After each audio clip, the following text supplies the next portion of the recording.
saya itu masih kategori kalau Bapak rapat menyediakan air putih, saya masih minum, Pak. Tapi selain air putih saya tidak akan minum. Kalau dikasih kopi nggak mau dong ya? Kopi enggak, Pak. Walaupun saya ngopi berat, Pak. Setelah audit, setelah exit meeting, kita sudah selesai tanda tangan berita acara hasil audit, begitu ya, Pak ya. Tiba-tiba di bandara gitu, Pak. Di bandara kita pas mau boarding gitu ya, boarding pesawat, ada tuh Pak kiriman kotak, Pak. Kotak kayak kartu Indomie, Pak, gitu kan. Kartu Indomie sudah ada ditulis, Pak, nama kita. Kita kebetulan ada 3 orang waktu itu ya. Bardikson Taba gitu ya ditulis, kemudian nama tim 2 tim lainnya, Pak. Nah, hebatnya lagi, Pak, mereka kita itu sebelum 15 atau 20 menit sebelum terbang, Pak, gitu. Jadi kita dan mereka tidak ada, Pak, di bandara. Kita bingung juga gitu kan. Tidak ada di bandara. Ya sudah, Pak. Waktu itu kita berdiskusi sama tim, kontak pimpinan gitu kan. Ya udah, dibawa dulu lah ke Jakarta gitu, Pak. Itu kardus durian isinya itu enggak lembaran-lembaran atau?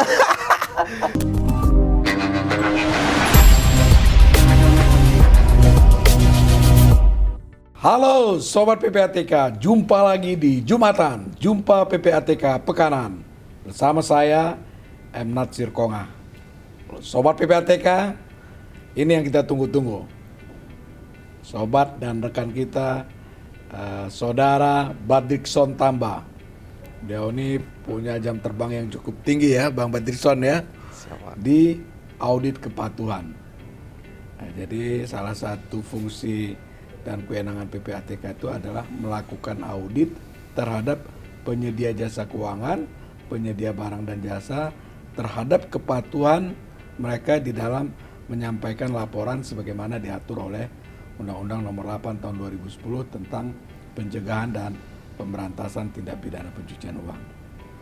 Sobat PPATK, kita bisa gali dalam ya dari Bung Bardikson ini, sepertinya apa saja ya yang dilakukan audit terhadap kepatuhan penyedia barang dan jasa tadi ya, penyedia jasa keuangan juga gitu ya.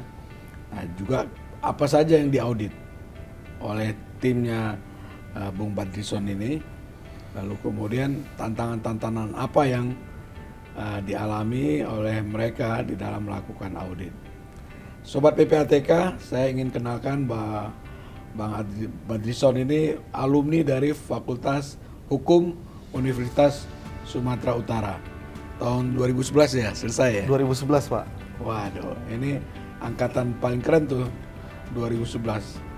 Banyak yang udah jadi ini juga ya, anak-anak USU yang sudah menjadi mulai menonjol ya. Siapa? Termasuk Bang Bardikson ini. Silakan Bang Bardikson. Apa saja sih sebenarnya tugas fungsi di dalam melakukan audit, dan audit itu bentuknya auditnya yang bagaimana tuh? Nah, pada prinsipnya Pak Natsir ya, audit itu ada 2, satu audit kepatuhan begitu ya. Kemudian yang kedua audit khusus. Nanti audit khusus itu ada berbagai kriteria ya. Misalnya pimpinan PPATK menugaskan kita karena ada satu kasus, misalnya contoh Indra Kents kemarin ya, membeli suatu properti atau kendaraan mewah, itu kita diminta oleh Pak Kepala untuk melakukan audit khusus. Jadi khusus terkait kasus misalnya illegal investment kemarin ya, robot trading, contohnya Indra Kents. Nah, kalau audit kepatuhan, Pak Natsir, itu audit kepatuhan itu dibagi atas 2 ya, Pak Natsir ya, dibagi atas 2. Nah, audit kepatuhan itu yang pertama adalah memeriksa kepatuhan pihak pelapor, baik PJK, PBJ maupun profesi terhadap prinsip mengenali pengguna jasa. Kita bilangnya, PPATK bilangnya PMPJ, kalau di perbankan bilangnya QYC, Pak. Know your customer ya. Know your customer begitu ya, Pak ya. Itu prinsip ada mengenal nasabah. Prinsip mengenal nasabah, betul Pak. Itu istilah sebelum tahun 2000-an ya, Pak ya. Iya, sekarang PMPJ ya. PMPJ kalau PPATK menyebutnya. Nah, prinsip mengenal pengguna jasa. Pengguna jasa, betul Pak.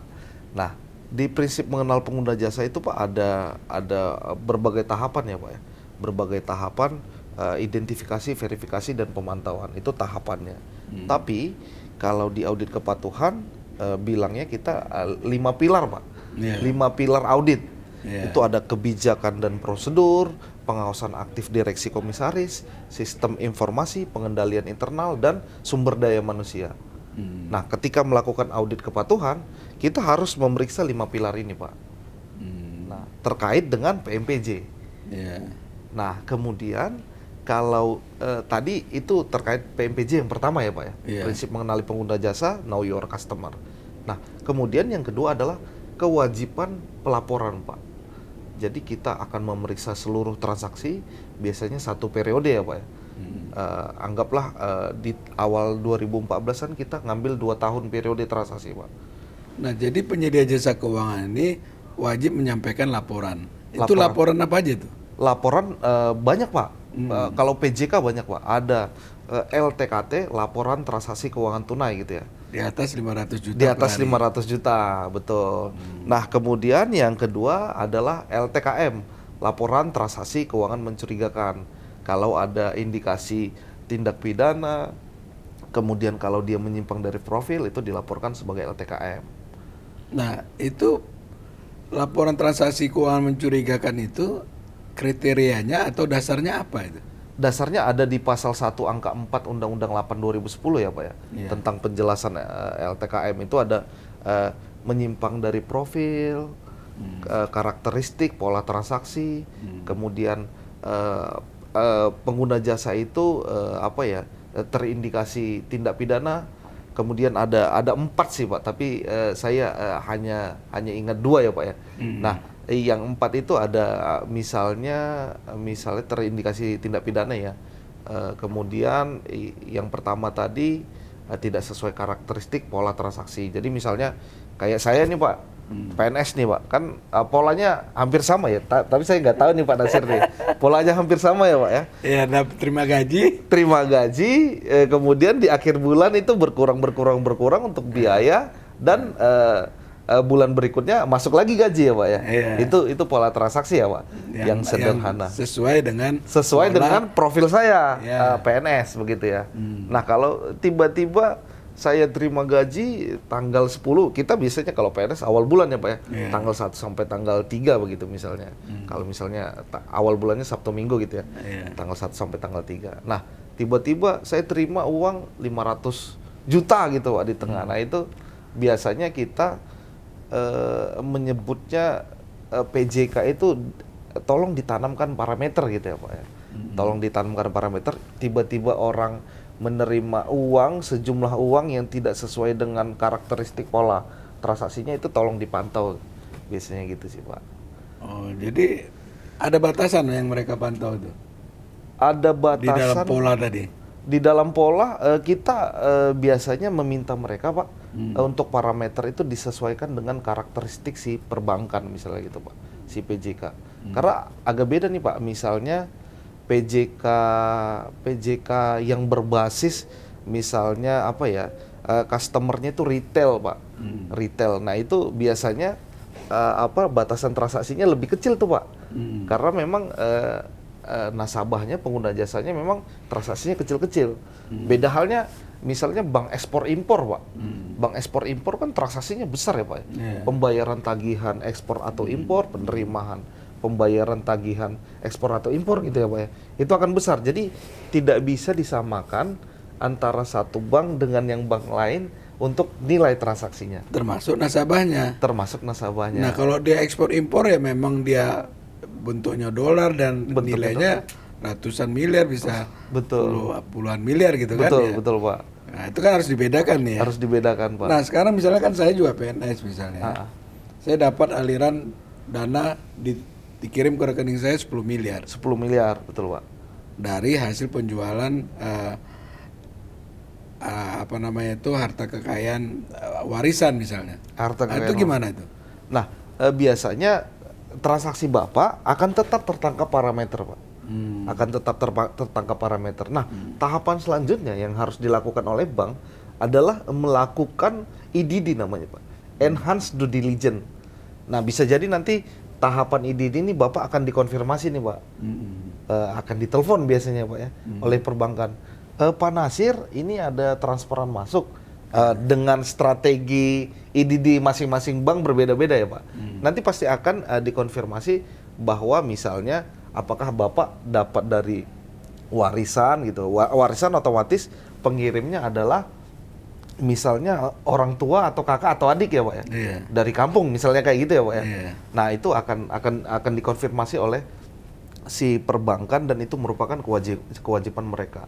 Sebelum nanti mereka menetapkan apakah transaksi Bapak itu mencurigakan atau tidak, begitu Pak. Nah, ini transaksi saya, uangnya misalnya saya dapat hasil kejahatan. Hasil kejahatan. Tapi saya bisa meyakinkan pihak perbankan bahwa itu merupakan hasil yang sah. Ini mereka bagaimana menentukan transaksi saya tadi dilaporkan ke PPATK atau tidak? Nah, itu ini dari versi Bapak ya. Bapak Iya. kan bisa meyakinkan bahwa ini saya sebenarnya misalnya contoh saya lah gitu ya Pak ya. Iya. Bardikson Tambah pelaku tindak pidana gitu ya. Pelaku tindak pidana narkotika misalnya gitu. Saya dapat asupan uang 10 miliar gitu ya Pak ya. Saya bisa saja sih Pak meyakinkan itu yang pengirimnya adalah misalnya orang tua saya, adik saya gitu ya. Tapi ada kewajiban, jadi bukan hanya satu arah ya Pak ya. Bukan hanya satu arah, kemudian saya menyampaikan informasi kepada perbankan, mereka langsung percaya gitu Pak. Harus ada sumber informasi lain. Misalnya Pak, tadi apakah uang yang ditransfer dari saya itu dengan orang yang punya uang tersebut itu memiliki hubungan darah atau tidak, kan begitu Pak. Nah, kalau tidak ada hubungan sedarah atau semenda, itu bukan merupakan, mereka bisa mencurigai itu bukan waris gitu Pak. Jadi misalnya yang kirim atau ekstrimnya ya Pak, yang kirim adalah pelaku tindak pidana narkotika yang sudah dipenjara gitu kan Pak. Walaupun saya ngomong itu waris Pak gitu kan, mereka pasti tidak akan percaya gitu Pak, karena orang yang melakukan pengiriman adalah mereka betul-betul tahu ini adalah bandar narkotika misalnya gitu Pak. Jadi bank itu melakukan IDD tadi, apa kepanjangannya? Enhanced due diligence tadi, seperti melakukan penyelidikan juga gitu ya? Betul Pak. Hampir mirip dengan penyelidikan, hampir mirip dengan analisis di kita ya gitu ya. Jadi berat juga dong tugas perbankan ya? Berat Pak tugas perbankan Pak. Ditambah lagi nanti kita datang nih Pak. Kita datang audit, waduh ini analis kamu sedikit, parameternya masih kurang gitu Pak. Jadi itu sih Pak. Iya. Berat Pak tugas mereka Pak. Nah kemudian tadi kembali ke audit khusus gitu ya. Jadi nanti ada kasus khusus, ada itu kasus nanti khusus. Didalami, betul Pak. Lalu kemudian bagaimana cara memantau ketika sudah diaudit oleh Bank Bardikson ini, penyedia jasa keuangan, penyedia barang dan jasa, itu apa aja biasanya yang ditemukan? Nah itu kan tadi Pak 5 pilar ya Pak, 5 pilar yang PMPJ dan satu terkait dengan kewajiban pelaporan ya Pak ya. Iya. Nah misalnya kita menyebutnya kalau hasil audit itu kan ada kesepakatan ya Pak. Kesepakatan di akhir audit namanya exit meeting ya Pak ya. Kesepakatan jadi berupa komitmen. Misalnya kita temuan 9 Pak. 9 tadi 9 ya Pak ya. Nah, kemudian 8-nya adalah terkait PMPJ. Misalnya belum punya SOP, SOP-nya kurang lengkap, sistem parameternya kurang baik gitu ya Pak. SDM-nya belum memadai begitu, belum cukup orangnya, analisnya misalnya gitu ya Pak ya. Misalnya bagian ini disepakati bahwa kita menemukan temuan, kemudian mereka berkomitmen misalnya sekarang Desember akan ditindaklanjuti sampai batas waktu 31 Maret 2023 gitu ya Pak ya. Nah, itu sampai 31 Maret 2023 itu kita tagih Pak komitmen mereka. Kamu tadi kurang SDM. SDM-nya analisnya baru 1. Kita minta untuk ditambah minimal 3 misalnya gitu ya Pak ya. Ya kita tagih tuh Pak. Mana surat penunjukan kamu bahwa ada penambahan SDM analis sampai 3 orang misalnya gitu. Nah, kemudian sistem parameter misalnya Pak ya. Sistem parameter terkait transaksi narkotika gitu ya, belum ada di sistemnya perbankan gitu ya Pak. Ya kita minta sampai kita tagih Pak. Mana buktinya kamu sudah menanamkan parameter di sistem. Kira-kira gitu, Pak. Jadi untuk parameter itu seperti apa sih sebenarnya? Parameter itu sebenarnya ini ya Pak ya, kan mereka ada kewajiban untuk memantau transaksi ya Pak. Memantau transaksi seluruh pengguna jasanya, seluruh nasabahnya gitu ya. Nah, ada parameter-parameter di sistemnya itu, sistem pemantauan yang harus ditanamkan Pak. Kita biasanya ketika melakukan audit gitu ya Pak, apalagi audit dengan PJK gitu, kita sampai melihat sistemnya Pak, parameternya. Ada beberapa bank yang parameternya sampai 73 gitu Pak. Misalnya gitu ya Pak ya, jika ada seorang PNS yang bertransaksi 10 kali lipat dari penghasilannya per bulan, akan masuk parameter untuk dianalisis, kira-kira gitu Pak. Misalnya saya barisan tambah, anggaplah gaji saya misalnya 10 juta gitu ya Pak ya, 10 juta. Tadi kan patokannya 10 kali transaksi ya Pak. Nah, gaji saya per bulan 10 juta. Nah, kemudian ditanamlah parameter di bank ya Pak ya. Di bank 10 kali transaksi. Lebih besar atau sama dengan? Tarik dan transfer atau biasanya berbeda Pak. Ada uang masuk 10 kali, uang keluar misalnya 10 kali gitu ya. Misalnya uang masuk 10 kali gitu ya Pak ya.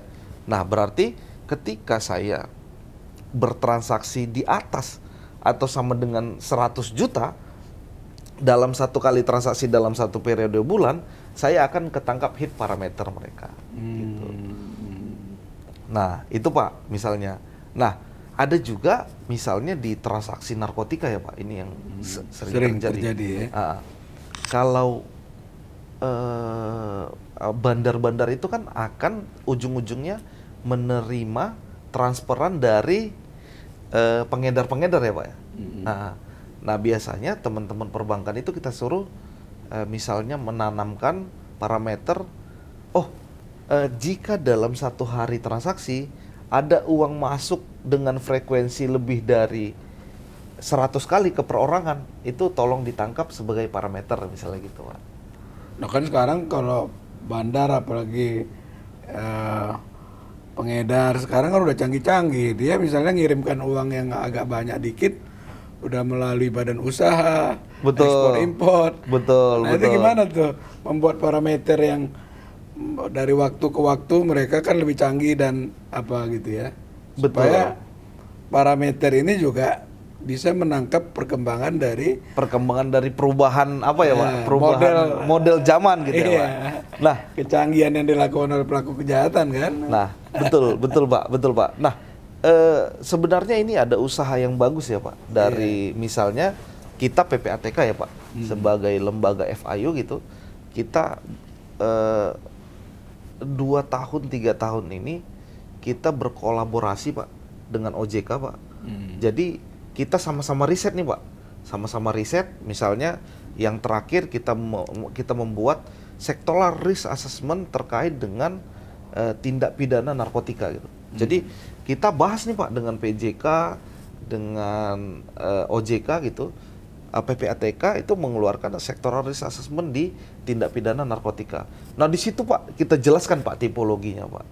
Nah harapannya seluruh PJK tahu tipologi terkait narkotika. Misalnya kita bicara narkotika ya Pak ya, bicara narkotika tahu tipologinya, mereka mempelajari itu, kemudian untuk tipologi yang bisa ditangkap di parameter, mereka tanam di parameter.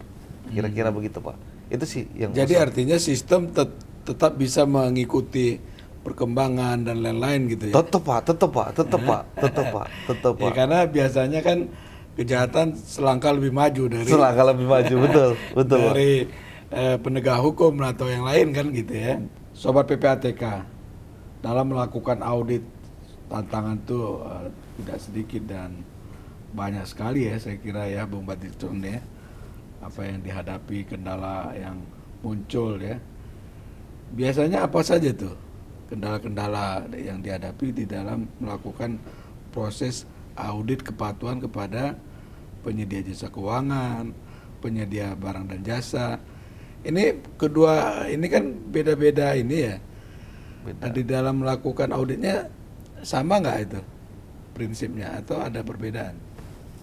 Terima kasih Bang Viu ya. Iya. Bang Viu Pak Natsir Konga gitu. Tetap saja Pak. Bang Viu Pak Natsir Konga gitu ya.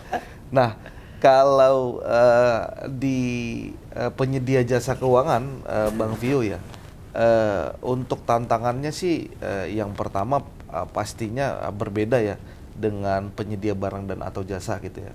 Misalnya perusahaan properti atau perusahaan kendaraan bermotor begitu ya. Kalau di PJK Bang Viu gitu ya, kendala biasanya kita datanya dalam jumlah besar gitu, datanya dalam jumlah besar. Tadi periode transaksinya misalnya kita ambil 1 tahun. Nah, tapi keuntungannya mereka sudah punya LPP Pak, lembaga pengawas dan pengatur, dan mereka lebih cenderung lebih cenderung memahami terkait dengan kewajiban APO PPT. Kalau perbankan LPP-nya OJK. Perbankan LPP-nya OJK. Kalau properti? Kalau properti LPP-nya kita Pak. PPATK. Properti kendaraan bermotor kita PPATK LPP-nya. Nah, kalau perbankan tadi itu mereka cenderung lebih memahami ya terkait dengan kewajiban APO PPT. Jadi ketika kita melakukan audit, baik audit khusus maupun audit kepatuhan bersama dengan LPP, mereka cenderung akan lebih menerima begitu. Nah, itu tantangan yang pertama. Walaupun nanti jumlah transaksinya besar, Pak. Jadi biasanya proses auditnya akan lebih lama begitu. Nah, kalau untuk PBJ karena PBJ di tahun 2010, Pak, jadi jadi pihak pelapor begitu ya. Nah, itu cenderung harus ada pendekatan-pendekatan yang humanis terhadap PBJ. Dan di sisi lain transaksinya lebih kecil biasanya jumlahnya ya Pak ya. Kalau humanis apa maksudnya itu? Humanis itu apa ya? Lebih cenderung ayo Pak kita bareng-bareng gitu Pak. Kalau PJK kita bisa langsung track, oh kamu salah di bidang ini gitu. Kamu tidak memenuhi ketentuan di bidang ini, kamu harus memperbaikinya gitu. Itu strategi sih Pak. Ya nggak adil dong, masa yang satu sikapnya tegas, yang satu humanis, itu gimana tuh? Yang satu kita, oh Pak, Bapak karena apa belum, gitu? Karena mereka belum memahami atau bagaimana? Karena pertama mereka industri yang baru Pak, industri yang baru. Kemudian kadang-kadang mereka belum memahami begitu Pak. Jadi aturan itu kita ya sama sih Pak perlakuannya. Sama tapi dengan cara yang yang berbeda gitu. Kalau ini bisa strict to the point Pak gitu kan. Karena mereka udah mapan ya.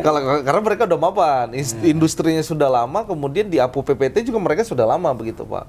Jadi kalau ada kekurangan kita bilang, oh Bapak salah di sini, mohon diperbaiki gitu. Kalau di sini sebenarnya tujuannya sama ya Pak ya. Pak, Bapak masih kurang di sini, ayo Pak diperbaiki. Kira-kira gitu Pak caranya Pak. Itu tantangan yang Pak yang terkait dengan proses begitu sih. Pak, nah ini kan berhubungan dengan industri-industri yang kalau kita bilang misalnya di industri perbankan gitu ya, itu kan turnover uangnya kan ratusan triliun gitu. Betul Pak. Iya kan? Betul Pak. Dan ketika menghadapi perusahaan dengan yang sebesar itu gitu kan, lalu melakukan audit, ada nggak itu rayuan-rayuan pulau kelapa yang didapat seperti itu supaya hasil auditnya itu oke-oke aja gitu? Selama ini belum sih Pak. Mudah-mudahan jangan ya Pak ya. Selama ini belum begitu ya. Pengalaman saya beberapa audit di PJK, walaupun dengan nilai aset yang sangat tinggi gitu Pak, mereka lebih cenderung profesional begitu Pak. Nah tapi memang ada budaya timur ya Pak ya, budaya ketimuran kita yang kadang-kadang tidak sesuai dengan kode etik pemeriksaan di kami begitu Pak. Gitu. Emang bagaimana code of conduct yang diatur? Misalnya begini ya Pak ya, misalnya begini, kalau budaya timur kita ketika kita melakukan entry meeting, karena perusahaannya gede, nasabahnya banyak, kemudian kliennya dengan berbagai tipe, mereka biasanya ya udah kita entry meeting rapat seperti biasa Pak. Kalau kita ngundang rapat orang lain, kita akan menyediakan makanan dan minuman beserta dengan snack-snacknya begitu Pak. Nah, kalau di kita karena sudah ada peraturan Kepala PPATK dan SE PPATK Pak tentang kode etik dalam melaksanakan audit dan pemeriksaan, itu kita dilarang Pak, begitu Pak. Makan pun dilarang. Lah makan dilarang Pak. Ngopi dilarang. Ngopi dilarang Pak. Jadi apa ya Pak ya? Jadi bawa air sendiri dong ya. Ada beberapa teman se-ekstrim itu Pak. Ada beberapa teman se-ekstrim itu. Tapi di aturannya menyebutkan untuk hal-hal yang wajar begitu Pak. Jadi kalau misalnya saya itu masih kategori kalau Bapak rapat menyediakan air putih, saya masih minum Pak. Tapi selain air putih saya tidak akan minum. Kalau dikasih kopi nggak mau dong ya? Kopi nggak Pak. Walaupun saya ngopi berat Pak. Walaupun saya tukang ngopi berat ya Pak ya. Kalau dikasih kopi aduh. Tersiksa juga dong kalau gitu ya? Tersiksa Pak. Sedikit Pak. Jadi kita kalau rapat di gedung yang tinggi gitu Pak, kita akan turun ke bawah, cari kopi sendiri, minum kopi Pak, sambil ngerokok. Setelah rapat Pak. Setelah rapat, begitu sih Pak. Oke, jadi kalau misalkan bisa dikasih hadiah apa gitu, pernah nggak? Nah ini ada pengalaman menarik nih Pak, ada beberapa nih Pak ya, ada beberapa. Nah di satu bank di Kalimantan itu ada 2 kali Pak kejadiannya Pak. Saat itu 2016, sekitar 2016 sama 2017 ya Pak ya. Kita selesai audit karena tadi ya perbankan cenderung lebih tahu ya Pak kewajibannya terkait APO PPT. Kita sebenarnya langsung strict to the point sih Pak. Kamu kurang di sini, kamu harus memperbaiki ini gitu ya. Di bagian ini kamu kurang, di bagian parameter kamu kurang, kita jelasin apa kekurangan mereka dan mereka memahami gitu ya. Saya tidak tahu ya mereka harusnya kan audit paradigma orang kan tidak suka ya di audit ya Pak ya. Tapi pada saat itu ya, kita biasanya tim Pak tidak langsung nge-push bahwa mereka salah gitu ya. Kita kasih tahu saja potret di lapangan seperti apa, kekurangan mereka seperti apa, kita kasih tahu solusinya gitu. Tidak tahu kenapa Pak, mereka sepertinya kok ini apa ya, tergugah begitu ya Pak ya. Tergugah. Nah, setelah audit, setelah exit meeting, kita sudah selesai tanda tangan berita acara hasil audit begitu ya Pak ya. Tiba-tiba di bandara gitu Pak, di bandara kita pas mau boarding gitu ya, boarding pesawat, ada tuh Pak kiriman kotak Pak, kotak kayak kartes Indomie Pak gitu kan, kartes Indomie sudah ada ditulis Pak nama kita kebetulan ada 3 orang waktu itu ya Pak. Bardikson Taba gitu ya ditulis, kemudian nama 2 tim lainnya Pak. Nah hebatnya lagi Pak, mereka kita itu sebelum 15 atau 20 menit sebelum terbang Pak gitu. Jadi kita dan mereka tidak ada Pak di bandara. Kita bingung juga gitu kan. Tidak ada di bandara. Ya sudah Pak. Waktu itu kita berdiskusi sama tim, kontak pimpinan gitu kan. Ya udah dibawa dulu lah ke Jakarta gitu Pak. Itu kardus durian isinya itu enggak lembaran-lembaran atau Kita mohon izin Pak, pada saat itu kita nggak berani buka Pak, nggak berani buka. Walaupun ditelepon ya sama PIC banknya, Pak itu kita ada oleh-oleh Pak, mohon diterima saja, ini tidak ada hubungannya dengan audit. Mereka menyampaikan seperti itu Pak gitu. Tapi ya sudah Bu, nanti kita terima dulu, nanti kami. Sebenarnya pada saat audit sudah kita jelasin Pak, kita tidak boleh menerima makanan dan minuman begitu ya, tidak boleh menerima oleh-oleh begitu ya, tidak boleh diajak jalan-jalan begitu ya Pak ya. Ini untuk konsep sederhana begitu ya Pak terkait kode etik. Tapi tidak tahu ya Pak ya. Nah, pokoknya ASN yang kayak gitu-gitu kan biasa aja gitu. Nah, ya, artinya apalagi tadi ya makanan, sedangkan biasanya tuh kan malah kan kalau nggak dikasih jadi sesuatu juga kan. Kalau kita di PPATK, sobat PPATK ya itu dilarang ya, dilarang betul Pak. Dilarang betul ketika dalam proses audit dan pemeriksaan itu dilarang ya masuk kode etik begitu. Dan ada whistleblower system juga ya, ketika misalnya pelaku auditor itu apa istilahnya itu, auditor mendapatkan sesuatu, orang bisa menyampaikan laporan ya. Bisa menyampaikan laporan Pak di WBS kita Pak, di sistem WBS di PPATK. Websitenya PPATK ya. Betul Pak, betul. Jadi kalau ada misalnya auditor Pak, auditor menerima dan orang satu kantor atau siapapun sebenarnya Pak ya, mengetahui bahwa oh ini Bardikson Tamba menerima sesuatu dari auditinya gitu Pak ya. Itu bisa dilaporin di BBS Pak. Itu dibebaskan saja. Dilaporin apa bentuk laporannya, kemudian apa yang dilaporkan itu bisa dilaporkan di BBS. Dan inspektorat di PPATK tindak lanjuti itu ya? Wajib tindak lanjut Pak, wajib tindak lanjut untuk hal-hal yang seperti itu. Nah, kemudian lanjut tadi tuh ya, berarti kan sempat dibawa tuh. Sempat dibawa Pak Nasir, Bang View, Pak Nasir. Nah sempat dibawa Pak ke Jakarta begitu ya. Kemudian kita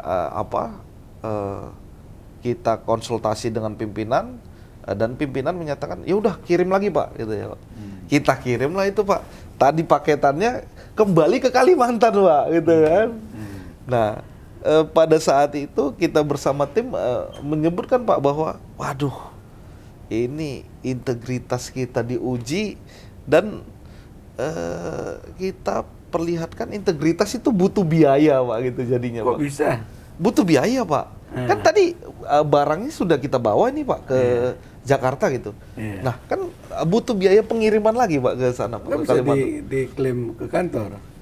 Tidak ada Pak itu Pak klaimnya. Nggak ada. Tidak ada klaimnya. Anggaran APBN untuk itu gitu ya? Tidak ada Pak anggaran APBN untuk mengirim barang yang sudah diterima gitu Pak. Jadi artinya itu pengeluaran pribadi? Pengeluaran pribadi dari tim. Akhirnya kita bagi Pak menjadi bertiga itu kita bagi Pak. Jadi integritas itu bukan hanya kita menahan moral haus minum kopi, tapi juga harus keluar duit gitu. Keluar duit Pak. Aduh. Jadi integritas plus di situ ya. Integritas plus begitu Pak. Kemudian Pak ada pengalaman lagi Pak, tapi ini tidak se ekstrem tadi ya Pak. Sempat mereka koordinasi dengan pihak bandara ini. Ini waktu di hotel Pak sama Pak, tapi ini bukan kerdusan Pak, bungkusan Pak. Ini udah kelihatan Pak bungkusan makanan Pak.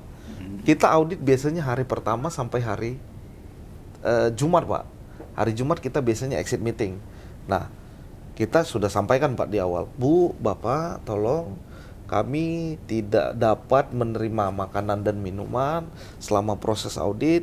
Kami tidak boleh dapat fasilitas jemputan Pak. Biasanya kan ada beberapa orang minta dari hotel ke kantornya perbankan atau auditi dijemput tuh Pak. Kita sampaikan Pak, tidak boleh ya Bapak dan Ibu ya. Fasilitas itu tidak boleh. Kemudian oleh-oleh juga kita tidak boleh karena sudah terserit Pak di aturan PPATK begitu.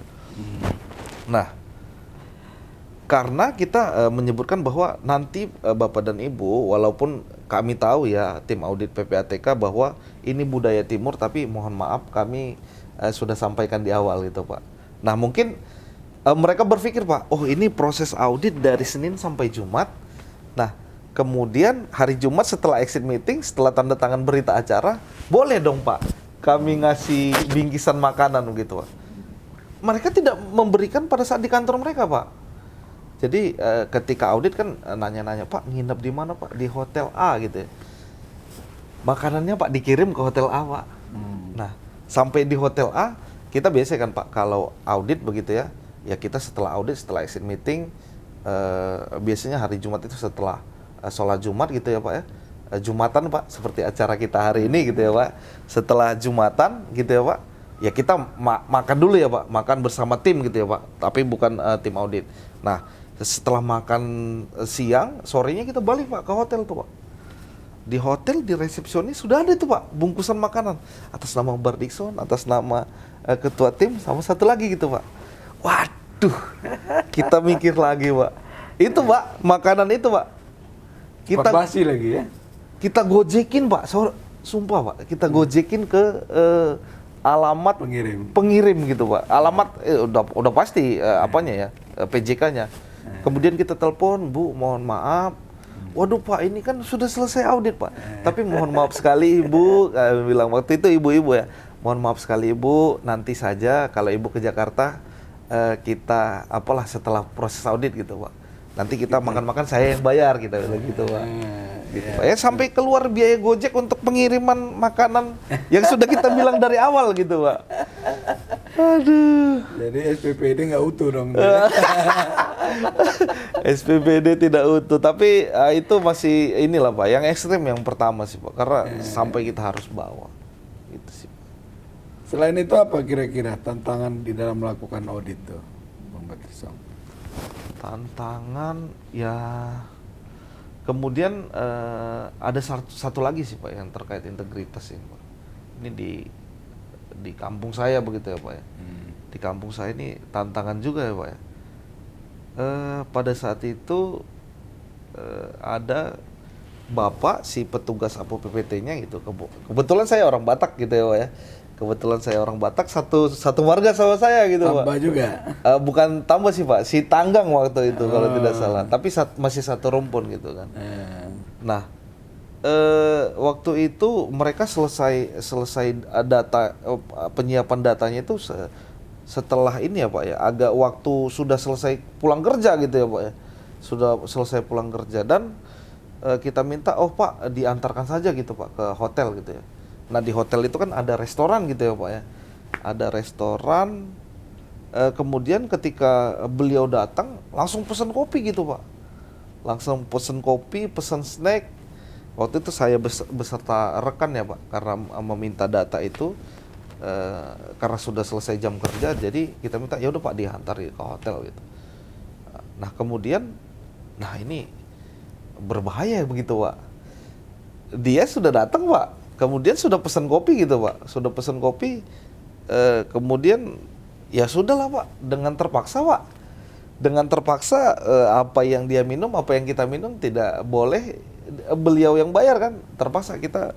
Dengan pendekatan humanis ya Pak ya, ini pendekatan humanis, kita manggil Bapak Tua ya, Bapak Tua itu kayak senior ya Pak. Pak Tua tolong kali ini mohon maaf kita yang bayar gitu ya Pak. Padahal dia tadi niat mau ngebayarin kita, mau menyambut gitu ya. Menjamu ya. Menjamu. Nah itulah Pak salah satu contohnya. Kemudian tantangan yang lain, saya pernah sih Pak terkait integritas itu teman satu kampus gitu ya, menanyakan tentang data ini ada tidak laporan LTKM-nya gitu. Itu pernah juga sih Pak. Apalagi saya orang hukum ya Pak, orang hukum, fakultas hukum begitu. Teman-teman kan akan banyak ini ya Pak, akan banyak pengacara gitu ya Pak ya. Mohon maaf Pak, ada beberapa juga teman di instansi gitu Pak. Jadi misalnya temannya terkait kasus gitu ya Pak ya, ditanya ada nggak LTKM atas nama orang ini gitu. Kalau saya Pak ya, saya akan lebih memilih begitu ya, menjawabnya, oh kalau kamu mau minta LTKM nggak apa-apa Pak, kita bilang Pak, nggak apa-apa, minta saja Pak secara formal ke PPATK, tapi dengan catatan kasus kamu ini harus sudah naik ke jalur hukum gitu Pak, gitu. Sudah tahapan penyidikan, nah kamu nanti tinggal hubungin penyidiknya, minta terkait laporan orang yang kamu minta atau klien yang kamu minta, saya bilang gitu. Jadi saya akan lebih memilih memilih menyampaikan seperti itu daripada misalnya kita bilang oke gitu, ditunggu gitu Pak, ditunggu kita, walaupun sebenarnya kita ini apa ya, tidak akan memberikan karena data itu benar-benar rahasia begitu ya. Oh ya, Sobat PPATK, kita perlu ucapkan selamat Hari Raya Korps Pegawai Republik Indonesia Kopri yang ke-51 tahun, tepatnya tanggal 29 November yang lalu ya. Bung Patrisson, kira-kira apa yang bisa kita share ya ke teman-teman ASN ini di dalam menjaga integritas sebagai abdi negara? Sobat PPATK, memang menjaga integritas itu hal yang berat ya, tapi memang bukan hal yang tidak mungkin kita lakukan begitu ya. Integritas itu harus kita jaga selalu, karena tanpa integritas kita tidak bernilai apa-apa. Terima kasih Sobat PPATK, selamat hari jadi Korps Pegawai Republik Indonesia yang ke-51, 29 November 2022. Sobat PPATK, banyak sekali ya ilmu yang kita dapat dari Bung Badrison Tamba yang telah menjelaskan bagaimana itu audit kepatuhan, audit khusus, dan bagaimana dari hasil audit itu diaudit lagi apakah sudah dijalankan atau belum.